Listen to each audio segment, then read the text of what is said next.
O inverno entrou no Vale do Paraíba como uma lâmina, céu cinza, neblina grudando nas árvores, o chão duro de geada estalando sob cascos.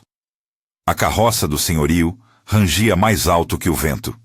Rodrigo Almeida Novaes desceu com os papéis nas mãos, folhas amareladas, carimbos, decretos que desmontavam lar e memória. Era barão por nome e por costume. O ar largo dos olhos não deixava transparecer a tempestade que trazia por dentro. Segurou os papéis como se segurasse um remédio amargo, necessário, porém insuportável. A casa de Helena Tavares era pequena e abafada pelo frio, um corpo de paredes miúdas encostado à mata. Dentro, 6 crianças moviam-se com uma energia que o inverno tentava calar. Correntes de respiração curta, risos que escapavam entre os cobertores. João, o mais novo, de mãos curtinhas e olhos vivos, viera correndo da cozinha com uma broa ainda quente, embrulhada num pano. Era um pedaço de vida oferecido com a simplicidade de quem acredita que o que se tem deve ser dado. Senhor, disse João, estendendo a broa com uma reverência infantil. Não leve tudo. Fique com isto. Rodrigo fez o que ninguém esperava. Aceitou a broa. Deu-lhe um pedaço, não pela fome, mas porque o gesto que recebia era um espelho de si que ele, há muito, negava. Ternura. O cheiro do milho assado subiu, invadiu o casaco do barão, e com ele veio um movimento estranho, leve e inconveniente na sua garganta. Durante um segundo, o passado se desfez em fios de pão. Helena observava de longe, as mãos habituadas à labuta no avental, marcadas pela vida que havia se tornado única missão, criar os filhos. Viúva há 5 anos, com a cabeça curvada por noites de sofrimento e um corpo que recusava o emprego da derrota, ela tinha no rosto a linha lisa da coragem. Não implorou, mesmo quando ouviu as palavras do papel. Não chorou aberto, apenas fechou os olhos um instante e erguida respondeu a Rodrigo com a firmeza de quem conhece os próprios limites. Meu senhor, ela disse, a voz firme, sem vestígio de súplica. Pedimos 30 dias. É o que peço por minhas crianças. Rodrigo releu os papéis. A vida dava-lhe ordens que combinaram com sua solidão. Ainda assim, quando olhou para aqueles rostos pequenos, a razão se contorceu. Não era piedade que o movia, nem compaixão fácil. Era uma coisa que vinha de um lugar mais antigo que ele, um resíduo de humanidade que não se curava com títulos. Havia ali uma proposta que nascia no gesto mais humilde. Permitir 30 dias para que a família se ajeitasse. 30 dias, falou Rodrigo, e sua voz foi um selo. 30 dias para saírem com dignidade. Não mais. O anúncio foi uma ampulheta. A comunidade do Vale percebeu. A notícia correu como fumaça pelo ar gélido. Uns olharam com pena, outros com um interesse que é irmão da fofoca. Entre os que observaram de soslaio estavam homens e mulheres que tinham mais a perder ou a ganhar com o destino daquela família. Entre eles, Amaro Pereira sentou-se em sua sala de contador com as mãos fechadas numa oração de ambição. Amaro tinha o rosto angular de quem soma e subtrai não só números, mas reputações. Aos seus olhos, Helena era um inconveniente que precisava sumir. Dona Beatriz Albuquerque, quando soube do prazo, sorriu com arrojo. O salão em que ela se movia, rendas, chá, cartas sobre a mesa, era um palco para quem dispensava a caridade com a mesma leveza com que redistribuía o desprezo. Beatriz sabia que verdades públicas podiam ser moldadas por quem as narrava primeiro. Foi assim, com a broa nas mãos e a promessa de 30 dias, que a pequena casa do bosque se tornou um mapa de possibilidades. Para Helena, os dias seriam trabalho e engenho. Para Rodrigo, uma obrigação que abriria fechaduras em sua alma. Para Amaro, um tempo para urdir. Antes que a história tomasse o rumo dos grandes conflitos, uma palavra rápida ao ouvinte. Se histórias de transformação te tocam, inscreva-se e acompanhe. Há nestes caminhos sementes de esperança que merecem ser colhidas. A estrada que levava à fazenda Santa Vitória estava agora marcada pelos passos de uma família que se carregava em malas de tecido e embrulhos de pano. A antiga casa tornou-se memória. O portão grande da fazenda abriu-se para abrigar os que foram despejados com um prazo. Helena diminuiu o orgulho para caber naquilo que o destino lhe oferecia, e as crianças, que não sabiam medir vergonha em números, correram como se a nova casa fosse uma promessa. Santa Vitória tinha cheiro de lenha e couro, chão batido e móveis pesados. Dona Sebastiana, a governanta, recebeu-os com um olhar que misturava incredulidade e contenção. Havia no gesto dela uma fidelidade profissional que logo se tornaria afeto. Ela conhecia as engrenagens da casa, sabia quando um visitante trazia paz ou inquietação. Encarregou-se da arrumação, organizou os quartos com a mesma solenidade de quem arruma almas. Rodrigo visitava com uma frequência que não desmentia a distância que ainda mantinha. Assistia às crianças brincando entre as pilhas de feno, via Pedro com as mãos enegrecidas e os dedos precisos, consertando o velho relógio da cozinha. Um objeto que, mais do que medir horas, guardava silêncio e lembranças. Pedro tinha dedos de aprendiz e coração de relojoeiro. Quando mexia na mola do relógio, era como se acertasse algo em si mesmo. A cena do filho trabalhando no relógio aproximava Rodrigo de uma intimidade que ele não admitia. Numa tarde de vento cortante, o barulho de um trovão rachou o céu. Carolina, a mais frágil das meninas, ruiu no medida febril. A história que vinha junto com aquela febre despertou o que havia de mais humano em Rodrigo.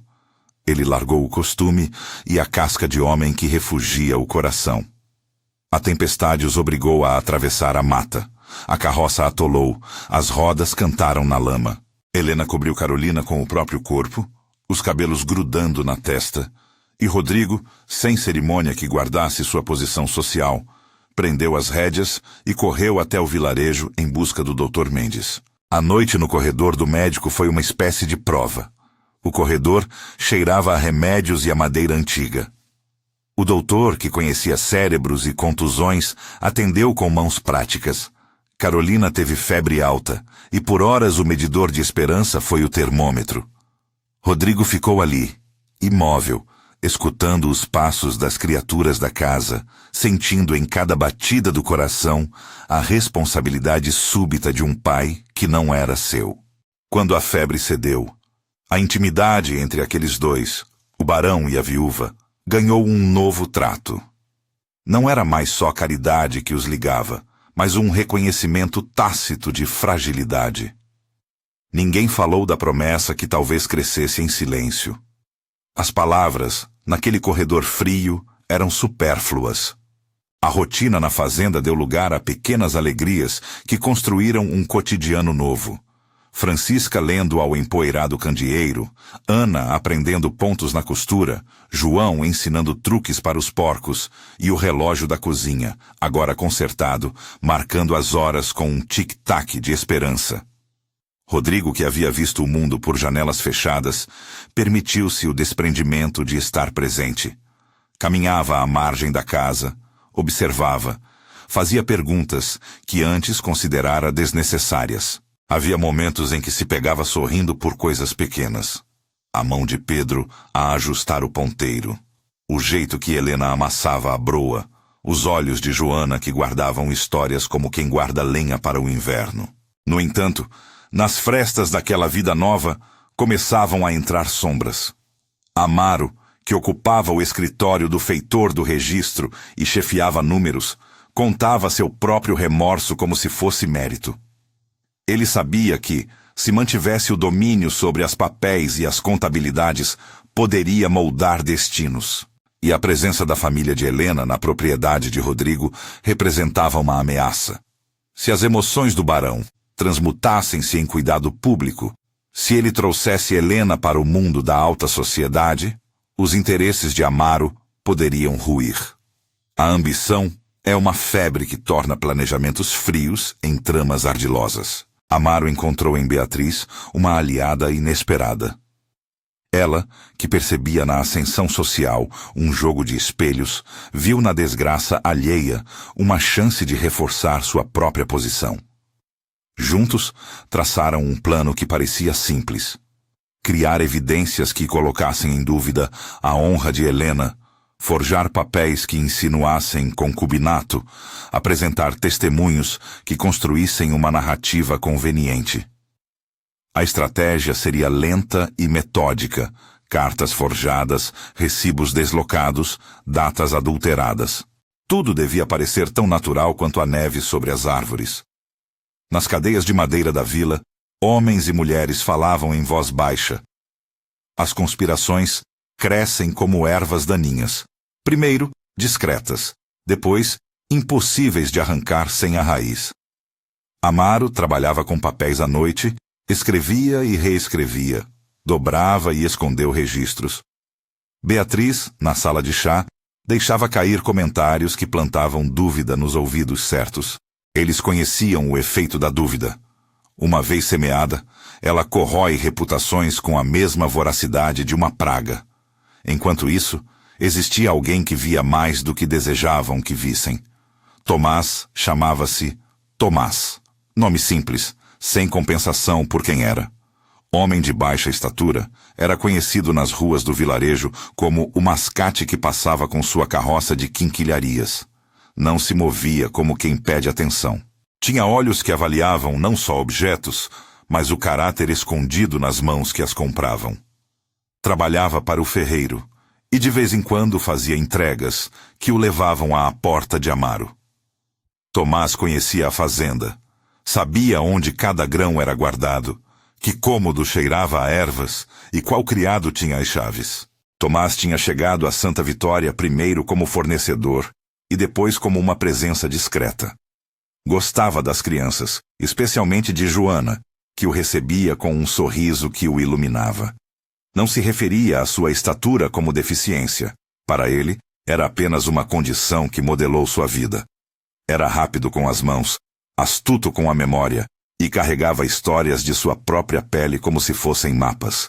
Havia nele uma dignidade que incomodava os malfeitores, porque ela não pedia compaixão, apenas respeito. Num crepúsculo em que o frio parecia esmagar as portas, Tomás fez uma entrega ao escritório de Amaro. Ao empurrar a porta, notou a mesa desordenada, papéis espalhados, um caderno com uma capa gasta meio escondido sob livros.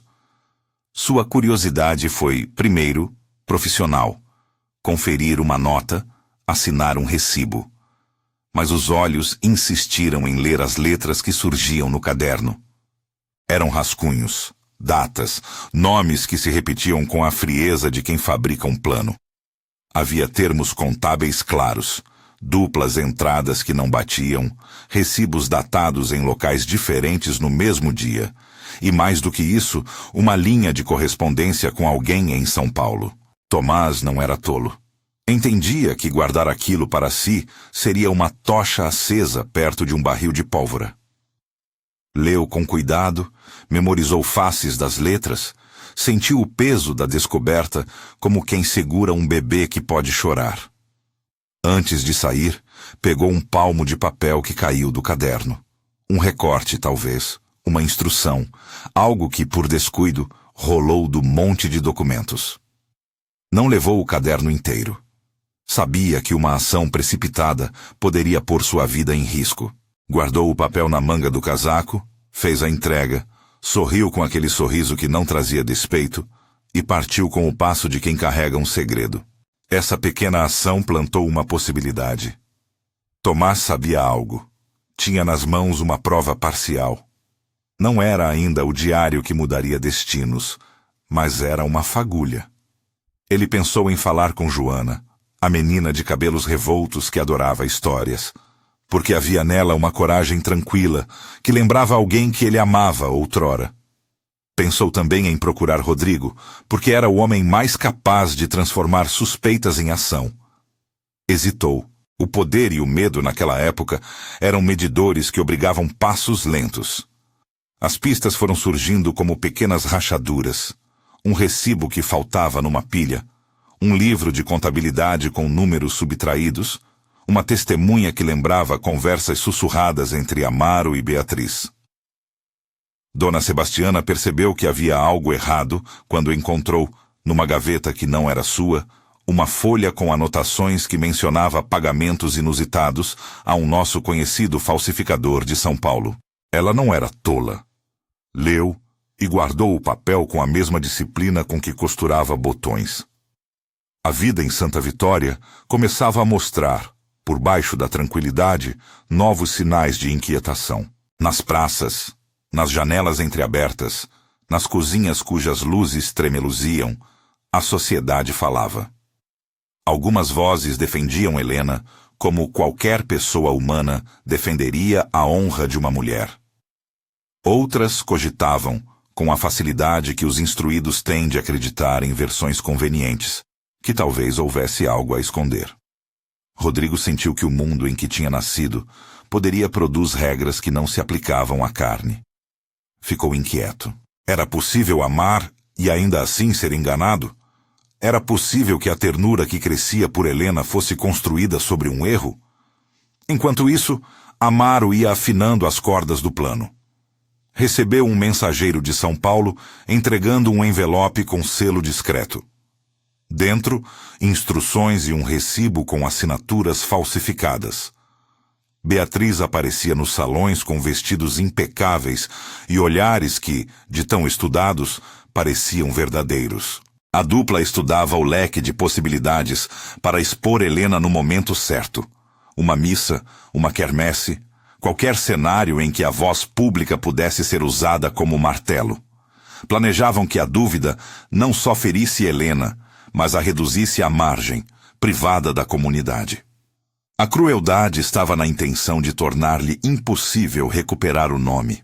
Na fazenda, porém, a vida diária continuava. Havia brigas entre irmãos, abraços que curavam, noites de leitura e mãos que costuravam sonhos. Rodrigo observava com uma mistura de espanto e comovimento. Entre as coisas simples e com as coisas profundas, a ligação que se formava, mais lenta do que qualquer paixão de estação, mais sólida do que qualquer promessa solene, crescia pela repetição de atos básicos.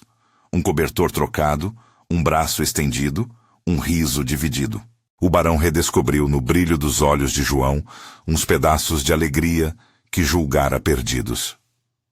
Tomás, por sua vez, foi encontrando maneira de se aproximar de Joana. Não falou sobre o papel, apenas deixou claro que estava por ali, disposto a ajudar. Num dia, no galpão, consertou a roda de uma carroça com mãos que pareciam ter nascido para isso. Noutra ocasião, trouxe uma pequena espécie de relógio de bolso, já consertado, que encantou Pedro. Entre as trocas simples, ganhou confiança. A sua estatura não o definia, sua ação sim. E assim, a primavera tardia passou a se anunciar em retalhos de sol. Mas as estações internas de cada um, as que giram nos corações, não obedeciam ao calendário. O que estava plantado no escritório de Amaro, nas páginas escondidas, começava a brotar como rumor e suspeita. Rodrigo sentia a tensão no ar como um corte iminente. Helena, que só pedia um lar para seus filhos, movia-se entre o trabalho e a esperança com a serenidade de quem aceita o que pode mudar, sem medo do que não cabe à sua vontade. A história, ainda em seus passos iniciais, deixava ao leitor, ao ouvinte, ao observador, a sensação líquida de que algo maior vinha. Pequenas peças estavam no lugar certo, e a grande cena, quando viesse, não cairia sem aviso. Havia sinais, testemunhas e uma coragem discreta pronta para agir.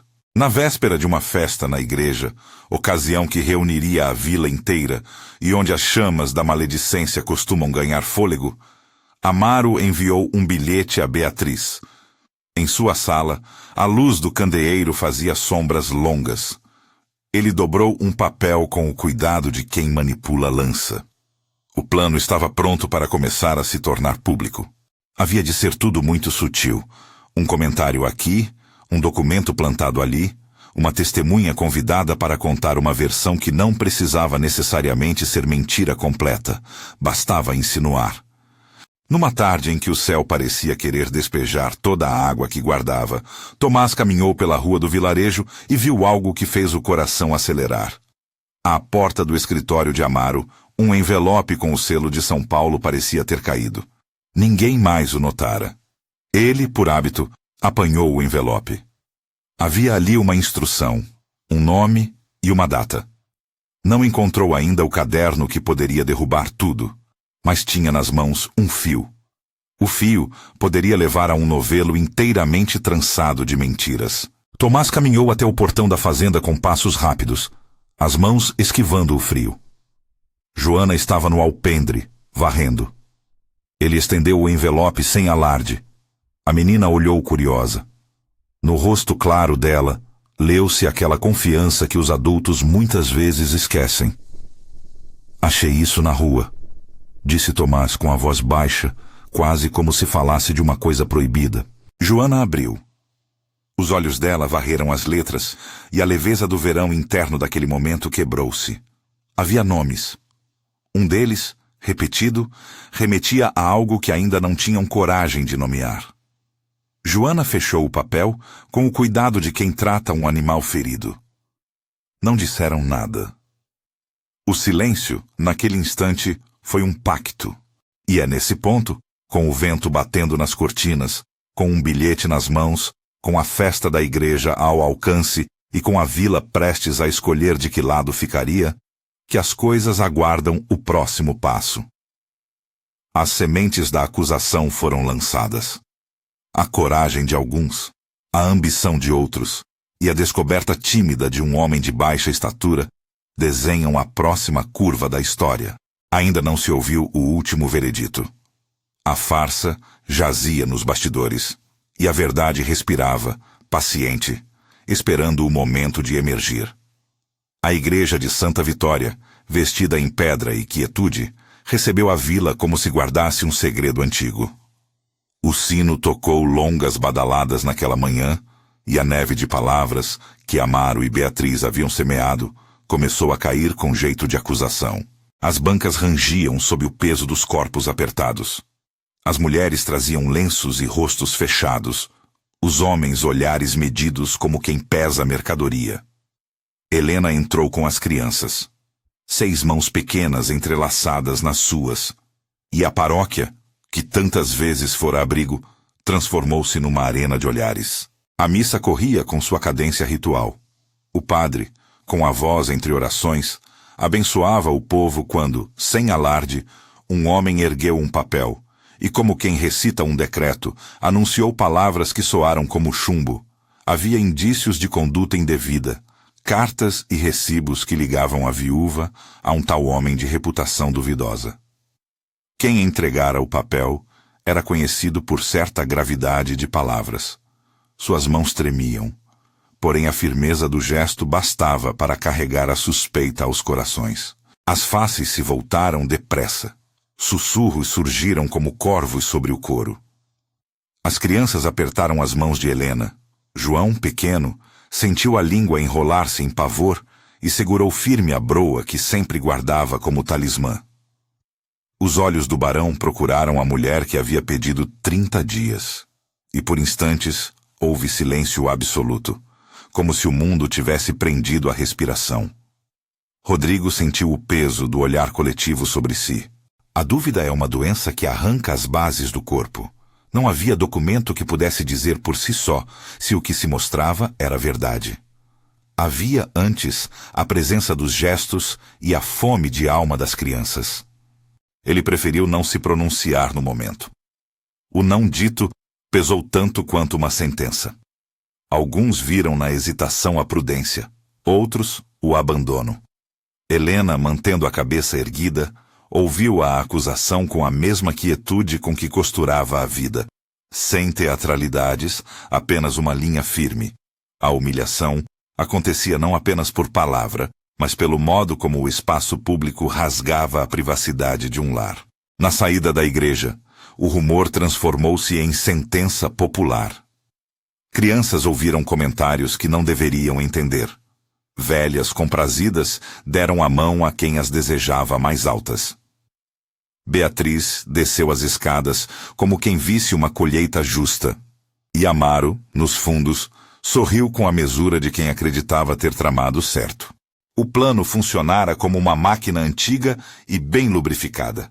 A reputação de Helena cambaleava, e o nome do barão, que aceitara a broa como quem aceitara uma centelha de humanidade, começava a ser medido por suas escolhas. Rodrigo, naquela tarde, caminhou até o lago que margeava Santa Vitória e sentou-se como se tivesse pousado um punhado de carvão sobre o peito. O reflexo trêmulo das árvores cortava sua imagem, e por um longo tempo ele deixou que o vento dissolvesse os juízos. Amava Helena. Havia algo que o atraía que não podia ser traduzido em dever. Porém o pudor da posição e o medo das convenções rangiam como correntes. Como barão, ele sabia que um homem que tomasse partido contra a praça corria risco. Como ser humano, via nas crianças rostos que pediam proteção. Sua hesitação era o campo de batalha entre os dois mundos. Helena, por sua vez, voltou a casa com passos serenos. Não respondeu com raiva. Guardou a dor para o leito da noite. À luz da lamparina, costurou as roupas dos pequenos e, em silêncio, rezou palavras que não tinham som. Sabia, melhor que muitos, que honra e nome são moedas difíceis de remendar quando rompidas.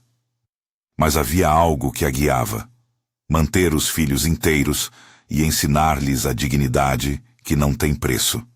No elenco de testemunhas daquela intriga, alguns eram inocentes, crianças que repetiam palavras sem alcance, outros cúmplices pelo silêncio. Dona Sebastiana percebeu o que fazia o rumor crescer e, com seu instinto de governanta, começou a olhar para papéis, algemas e gavetas com outros olhos. Em uma passada pela sala do feitor, encontrou um recibo deslocado. Era um papel sem intenção de ser visto, meio envergonhado dentre ordens e sinais contábeis. O nome no verso e a quantia não batiam com nenhuma compra normal. Os dedos dela, acostumados a remendar tecidos e a restaurar noites, tremeram ligeiramente. Ela sentiu que ali havia algo além da superfície. Tomás, por sua vez, observava com a paciência dos que aprenderam a ler o mundo em pequenos detalhes. Ao ver as mulheres cochichando, sentiu a chama da urgência. O envelope que pegara fora um fio. Agora, perto da festa e do julgamento social, era preciso puxar o novelo. Ele sabia que não podia agir precipitadamente. Mais do que coragem, seria necessária astúcia. Assim, naquela noite, voltou a andar pelas ruas com passos calculados, e decidiu que esperaria a noite, quando a casa do feitor dormia e as chaves se olvidavam sobre a mesa. A escuridão trouxe consigo um silêncio de peles. Tomás vestiu sobre o casaco um pano que o mantinha invisível e aproximou-se da janela do escritório de Amaro. A luz do candeeiro ainda ardia lá dentro. Sombras se moviam. Ele olhou. Viu que a porta estava entreaberta. Um descuido ou oportunidade? Havia naquele gesto a responsabilidade de alguém que carrega a verdade, e Tomás não se considerava herói. Considerava-se testemunha. Escancarou a porta com cuidado e entrou. A sala cheirava a papel engordurado e cera de vela. Sobre a mesa havia pilhas de livros contábeis, um tinteiro e o caderno de capa gasta que ele havia notado antes. Desta vez, nada o separava dele. As letras, ao alcance agora, contavam como se fossem dedos que apertavam. Entradas duplas que não batem. Pagamentos feitos a terceiros. Instruções escritas à mão sobre cartas a serem plantadas. Havia um registro datado, com nomes e quantias, e um esboço de mensagem sugerida para criar aparência de caso. Amaro era metódico e frio, e o caderno, com a sua caligrafia retilínea, não deixava espaço para interpretações generosas. Tomás leu com cuidado e, quando encontrou as cartas para São Paulo, o nome do falsificador e a assinatura falsificada, sentiu uma mistura de nojo e alívio. Pegou o caderno, entreabriu uma gaveta e, com a destreza que vinha de uma vida com trabalhos manuais, trocou de lugar um travesseiro velho por dentro do qual colocou o caderno. Sabia que levar o livro consigo viraria o mundo dele contra ele. Sabia também que deixá-lo ali significaria mais risco para Helena.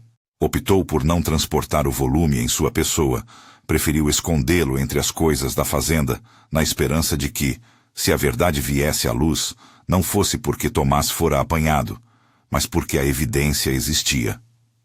Ao sair, notou um pedaço de papel que caíra do caderno.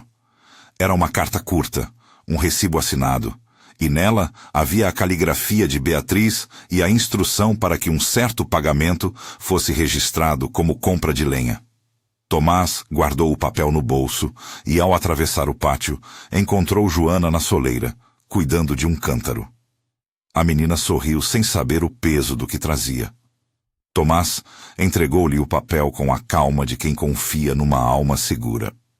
«Mostra ao Sr. Rodrigo», sussurrou ele, não pedindo nada, apenas indicando um caminho. Joana acenou com a cabeça e, naquela noite, pôs-se a pensar como as palavras pequenas podiam se tornar grandes. A denúncia feita na igreja não ficaria sem resposta. A comunidade, dividida, pediu por um juízo formal. Surgiu então o chamado ao juiz de paz que morava na cidade maior. Tudo em consonância com as formalidades que regiam pequenas vilas. Rodrigo sabia que precisava agir com decisão. Esperar seria perder terreno. Pediu a Amaro explicações e recebeu, no escritório, sob a luz branca do dia, respostas ensaiadas e olhares que tentavam transparecer ofensa. Amaro falava em termos de ordem, em dever para com a propriedade e em proteger a honra da família. Seu rosto, no entanto, traía a pressa de quem temia ser pego. A fala do feitor ensaiava acusações, mas também uma confiança que lhe parecia infundada. Rodrigo, no entanto, não tinha a pequena faísca de certeza que o livraria da angústia. Ordenou uma verificação nos livros. Foi então que Dona Sebastiana mostrou, com a serenidade de quem conhece o interior das gavetas, o papel que encontrara. Quando Amaro viu o recibo, seus olhos piscaram. A presença de um documento que ligava os pagamentos a São Paulo criava um vínculo. Ele fingiu surpresa, alegou equívocos de contabilidade, propôs averiguação. Rodrigo pediu calma. Convocou o contador da vila e 2 homens da lei. A investigação teve a lentidão civil que lhe convinha. Os livros foram levados ao escrivão, as cartas foram colecionadas, os recibos checados. Aos poucos, o novelo que Tomás havia começado a puxar revelou-se robusto. Encontraram-se duplas entradas que não batiam, somas que desapareciam entre números e, ainda mais revelador, correspondências com um falsificador conhecido em São Paulo que assinava documentos mediante pagamento. As cartas entre Amaro e Beatriz, quando encontradas, com as datas e instruções para plantar evidências, mostraram que a farsa não fora fruto de tolices, mas de um plano calculado. Enquanto isso, a pressão sobre Helena crescia. Em rodadas de olhares, alguns vizinhos foram retirando os convites. Já não se sentavam nas mesas à sua frente. Havia portas que se fechavam. A dor maior fora a de perceber que a honra podia ser despedaçada num instante. Humilhação funda tinha o mesmo sabor que o medo de não conseguir mais um pão. As crianças, mesmo que preservadas, notavam o ruído das conversas e, às vezes, acordavam à noite com o choro abafado da mãe. Rodrigo, testemunhando aquela ferida, foi consumido por uma vontade ardente de reparar. Não bastavam palavras, havia que trazer à luz as provas. Convidou Joana à casa principal, e naquela sala cujos móveis guardavam histórias, a menina mostrou o papel que Tomás lhe entregara. Era pequeno, mas eloquente. Instruções claras, uma quantia, um remetente de São Paulo.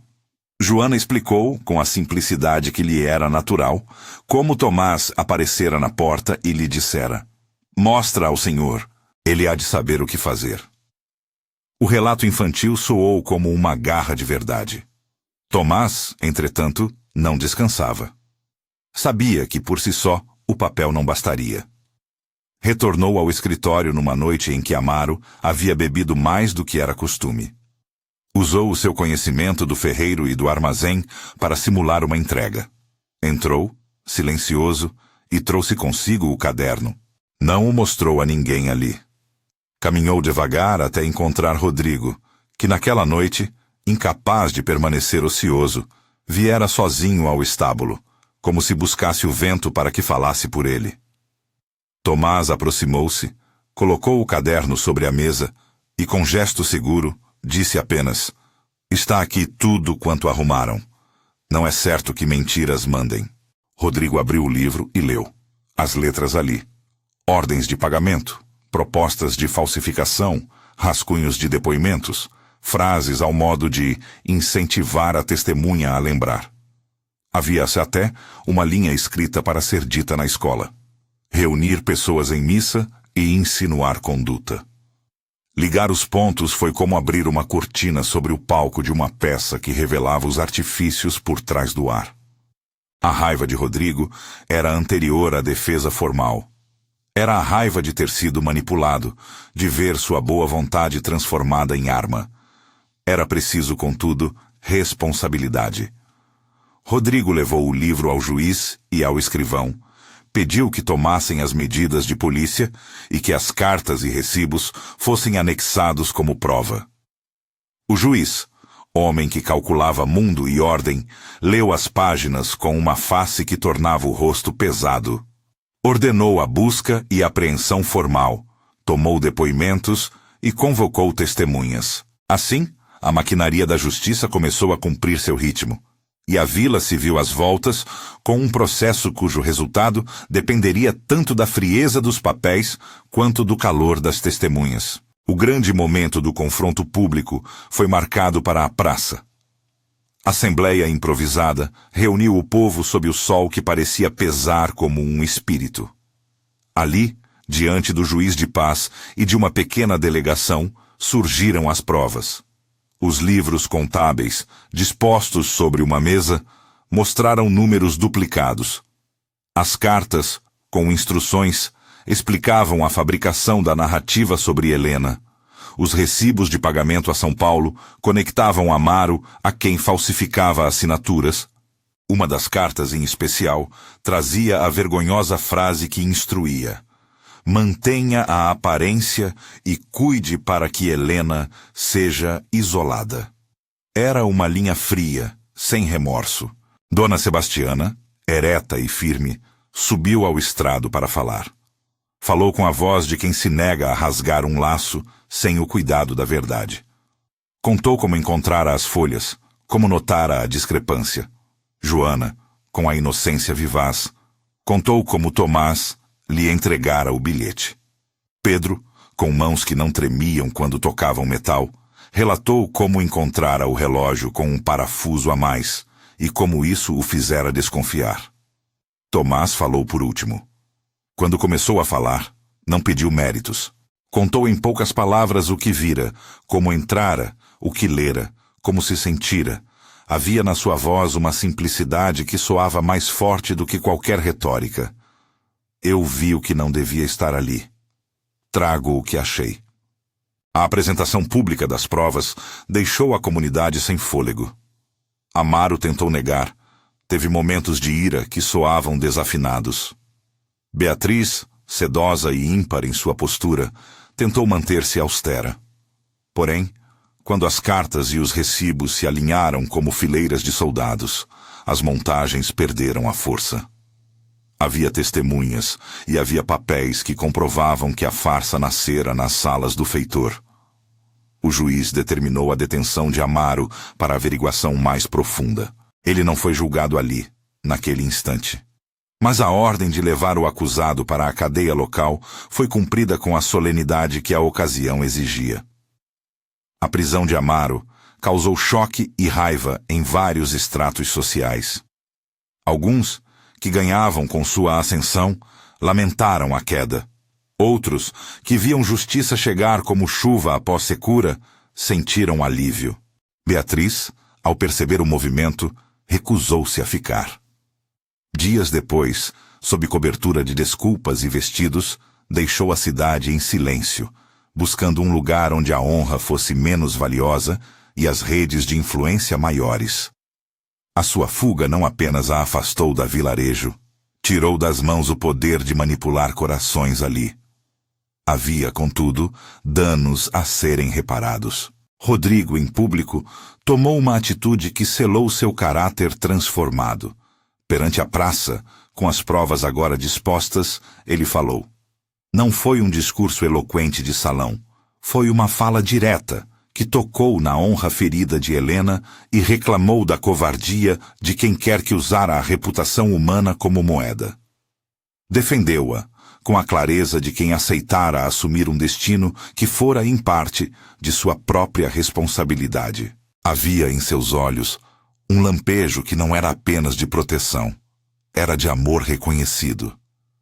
Ele se ajoelhou diante da vila e diante de Helena, e com voz que não quis esconder emoção, propôs-a não só para ser sua mulher, mas para que toda a família fosse adotada como sua. A proposta foi algo entre um gesto prático e uma promessa de vida. Propôs o casamento, a legalização da adoção das crianças e a reparação pública da honra.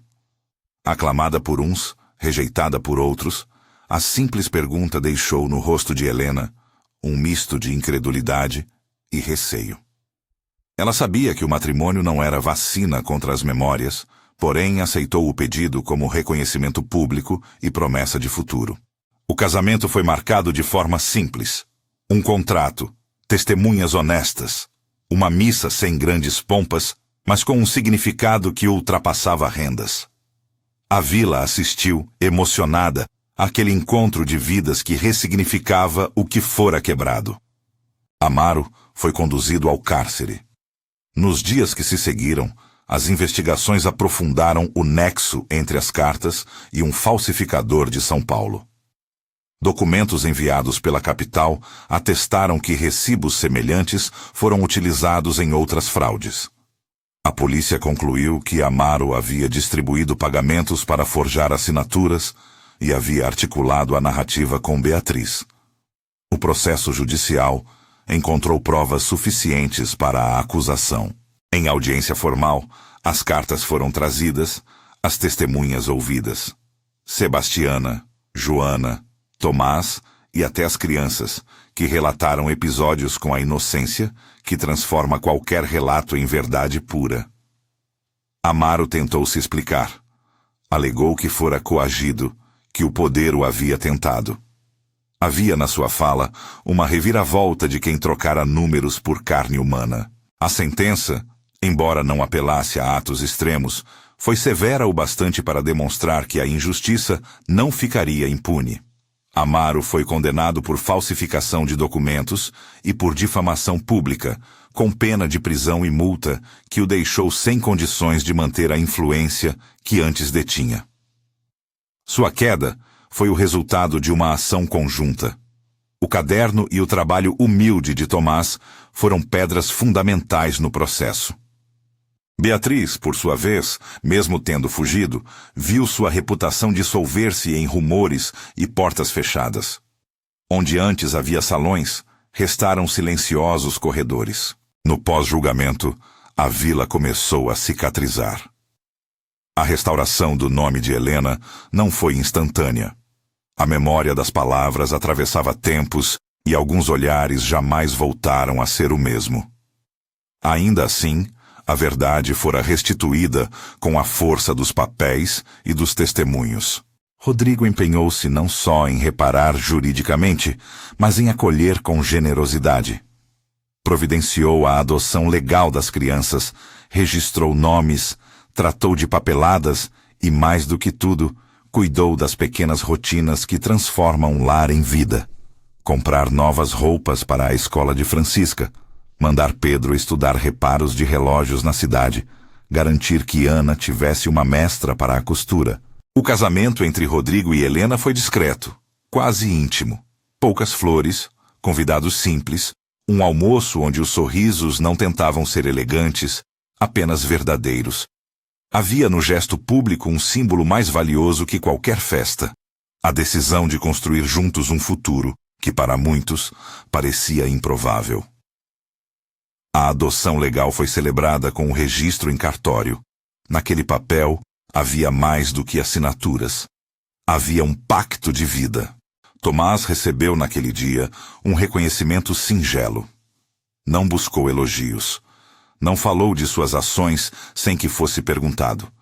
No entanto, quando alguns moradores lhe ofereceram um aperto de mão ou um pão quente na padaria, ele sorriu como quem acolhe um tratamento justo. Havia, no simples gesto de Rodrigo, um momento que o marcou. Em um almoço comunitário, o barão aproximou-se e, com a naturalidade de quem não quer espetáculo, agradeceu a Tomás na frente de todos. Não fez alarde, não prometeu títulos. Apenas disse: sem a sua coragem, talvez nada disso se tornasse real. Obrigado.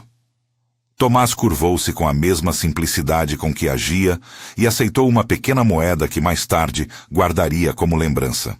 A fazenda Santa Vitória, com o tempo, transformou-se em uma casa maior, não apenas de pedra e terra, mas de ações. Rodrigo, que outrora fechara sua alma em nylon de convenções, passou a empregar recursos em obras para a vila. Um poço mais profundo para as secas. Um pequeno refeitório onde as crianças pudessem almoçar em dias de colheita fraca. Um fundo para remédios que o Dr. Mendes administrava com disciplina. Helena comandou um pequeno espaço de trabalho onde ensinava costura às mulheres que buscavam renda. O relógio da cozinha, consertado por Pedro, marcava as horas com regularidade e tornara-se símbolo de recomeço. Os anos que se seguiram guardaram também tempos de cura. Francisca cresceu e tornou-se mestra. Pedro, aprendiz de relojoaria, transformou o ofício em profissão respeitável. Joana desenvolveu um interesse pela leitura que a levou até uma biblioteca da cidade. Ana casou-se com um jovem professor e montou seu próprio lar. João, o pequeno que dera a broa, tornou-se homem que sorria com facilidade e que lembrava a todos, em festas e em dias comuns, que um gesto pode mudar uma história. Rodrigo, nesse bailado de vidas, encontrou o que buscara sem saber. Propósito que não se comprava com títulos. Amaro, na prisão, teve tempo para ver a ruína que a ambição sem medida cria. Sofreu o peso das decisões e, em algumas cartas que enviou, mostrava uma mistura de arrependimento e rancor. Não houve, no entanto, sentimentalismo nos que outrora o apoiaram. A justiça, imparcial e renovada, cumprira seu papel. Beatriz, em cartas que percorriam estradas, tentou justificar o que fizera como jogo social. Contudo, sua voz perdeu o eco que antes tinha. A vida da vila prosseguiu, e as janelas iluminadas nas noites testemunhavam que a dignidade, mesmo ferida, havia resistido. Décadas passaram e a vida da família tornou-se um pequeno legado. Rodrigo, que envelheceu com a serenidade de quem fez as pazes consigo, morreu uma tarde de outono, no leito do próprio quarto, cercado pelos filhos e pela mulher que transformara sua vida. Sua morte foi serena. Não houve subidas retóricas, apenas uma respiração que findou após uma existência que, no fim, se mostrou cheia de sentido. Helena, nos anos seguintes, guardou a memória de seu marido como quem cultiva um jardim, com cuidado, histórias e pequenas cerimônias. Antes de falecer, Rodrigo deixou alguns escritos, bilhetes, cartas e um testamento que registrava não só os bens materiais, mas também o desejo expresso de que a fazenda continuasse a servir a comunidade. Essas letras foram seladas por mãos que amavam. Não eram documentos de glória, mas mapas de onde a bondade havia germinado. Após sua partida, Helena sentou-se por uma noite inteira com o caderno de receitas da família e reescreveu algumas páginas, acrescentando instruções e memórias, como se dissesse: a comida também é lembrança. A broa, que outrora se tornara símbolo do primeiro encontro, tornou-se tradição nas manhãs de domingo.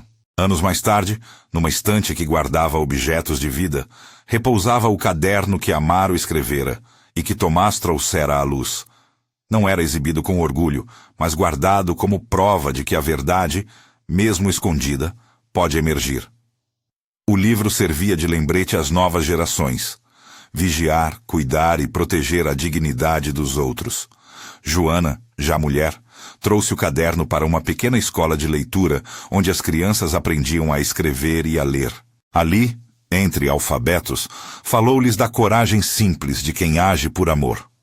Contou com a leveza de quem não quer transformar o passado em punição a história de um homem de baixa estatura que viu e teve coragem de dizer: no vilarejo, a casa de Santa Vitória tornou-se símbolo de transformação. Não pelas riquezas, mas pela maneira como acolhia e abria oportunidades. A roda da caridade passava pelas mesas. O relógio da cozinha, consertado por Pedro, marcou os tempos de colheita e de festas. O nome de Helena passou a ser pronunciado com respeito e carinho, e a história do gesto da broa integrou o repertório de lendas locais. Não como algo gratuito, mas como ilustração de que ações pequenas podem alterar destinos. Quando a idade tomou Helena, ela escreveu uma carta que nunca foi publicada como livro, mas que se guardou como documento de família. Nela, descreveu que o que mais importara fora preservar a dignidade das crianças e não permitir que o rancor transformasse os seus dias. Pediu que o amor fosse sempre mais do que palavras e que a generosidade fosse praxe, não espetáculo. Pediu também que se lembrassem do menino que lhe ofereceu a broa e do homem de pequena estatura que carregou, no bolso e no gesto, a verdade para protegê-la. Tomás, em seus últimos anos, sentou-se muitas tardes na soleira da padaria com o casaco remendado e as mãos marcadas pelo trabalho. Não buscava méritos. Aceitava o afeto, e quando alguém o lembrava, baixava os olhos com timidez. Em seu rosto havia as marcas da vida. Rugas pequenas como mapas, e um sorriso que, mais do que palavra, dizia gratidão. Quando, numa tarde calma, alguém propôs a ele um nome de reconhecimento público, ele apenas pediu que a comunidade cuidasse umas das outras. Não quis honra solene. Preferiu que a justiça fosse lembrada como prática. A lição que ficou entre mesas e registros, entre o relógio da cozinha e as cartas do feitor, foi simples. A verdade, quando sustentada por coragem e por testemunhos, resgata não apenas nomes, mas vidas. E que as pequenas ações, como um pedaço de broa oferecido por um menino com mãos curtinhas, ou o cuidado discreto de um homem de baixa estatura que observa demais, podem desatar nós que pareciam eternos. Ao final, o que permaneceu não foi a vingança, mas a restauração, de lares, de memórias e de uma comunidade que aprendeu a erguer-se após a queda. Se restou algo a ser perguntado, é esta: você acredita que uma única ação, gestos simples e coragem discreta ainda podem transformar uma história? Conte nos comentários sua experiência. Compartilhe este relato com alguém que precise ouvir sobre segundas chances e sobre como a dignidade de uns salva a todos.